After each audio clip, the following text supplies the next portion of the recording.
ಕೈ ಅಂದ್ರೆ ಆಕಾಶ, ಅರ್ಥ ಅಂದ್ರೆ ಭೂಮಿ. ಕೈ ಅಂದ್ರೆ ಆಕಾಶ, ಅರ್ಥ ಅಂದ್ರೆ ಭೂಮಿ. ಕ್ಲೌಡ್ ಅಂದ್ರೆ ಮೋಡ, ರೈನ್ ಅಂದ್ರೆ ಮಳೆ.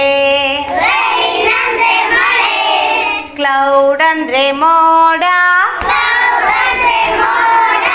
ರೈನ್ ಅಂದ್ರೆ ಮಳೆ.